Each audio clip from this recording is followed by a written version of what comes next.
દ્વારકાધીશ ખાસ 82 વિધાનસભાના ધારાસભ્ય પૌવા માણેક ખાસ એમના દ્વારા દર વર્ષે જે એક સમૂહ લગ્ન ઉત્સવ ઉજવવામાં આવે છે। ઘણી બધી જ્ઞાતિઓના સમૂહમાં લગ્ન અને પોતે જ જે કન્યાદાન જે દીકરીઓના બાપ બની અને દર વર્ષે આ ઉત્સવની ઉજવણી કરે છે। તો આપણી સાથે છે પૌવા ખાસ 2024 સમૂહ લગ્ન ઉત્સવ, પણ આની પહેલાં ઘણી બધી 11,000 દીકરીઓના આપે દ્વારા લગ્ન સમૂહમાં કરાવવામાં આવ્યા છે। શું કહેશો એ બાબતે અને આની પ્રેરણા આપને ક્યાંથી મળી છે? શિવ દર વર્ષે વીરમાસા પરિવાર દ્વારા આમંત્રણ આપવામાં આવે છે બધી પણ સમાજોને કે જે પણ સમાજને સમૂહ લગ્ન કરવા હોય એ નોંધણી કરાવે। એ રીતે દરેક સમાજના આગેવાનો એ નોંધણી કરી અને સમૂહ લગ્નમાં જોડાય છે। આ વખતે અનુસૂચિત જ્ઞાતિ, ખારવા જ્ઞાતિ, સાધુ સમાજ અને આજે ક્ષત્રિય વાઘેર સમાજના આજે લગ્ન છે। તો આ પરંપરા ઘણા વર્ષોથી આવેલી આવે છે। આ 24માં લગ્ન છે, આજે 24 વર્ષ થયા। તો આજે ખૂબ દ્વારકાધીશ અને શિવની કૃપાથી આજે આ લગ્ન ક્ષત્રિય વાઘેરના સંપન્ન થાય છે। ખાસ કરીને 11,000 જેટલા દીકરીઓના કન્યાદાન આપના દ્વારા આપવામાં આવ્યા છે।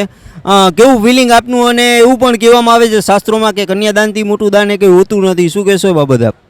શિવ હંમેશા ભગવાન પાસે માગવાનું કે સારા કામ મને નિમિત્ત બનાવીને તું કરાવ, એટલે 11,000 થાય કે 11 લાખ થાય। ભગવાન દ્વારકાધીશને શિવ પાસે પ્રાર્થના કરીએ કે અમને જે આ ધરતી ઉપર મનુષ્ય તરીકે એક જન્મ આપ્યો છે, તો એવા કામ કરાવ કે જે આપણા શાસ્ત્રોક્ત હોય। તો શાસ્ત્રોક્ત કર્મો ભગવાનની દ્વારકાની કૃપાથી, શિવની કૃપાથી, એની કૃપા હોય તો જ આ કાર્ય થાય છે। અને ખૂબ કૃપા અમારા પરિવાર ઉપર છે દ્વારકાધીશ શિવની કે હંમેશા માટે શાસ્ત્રોક્ત કામ અમારા પરિવાર દ્વારા વર્ષો વર્ષ થાય છે।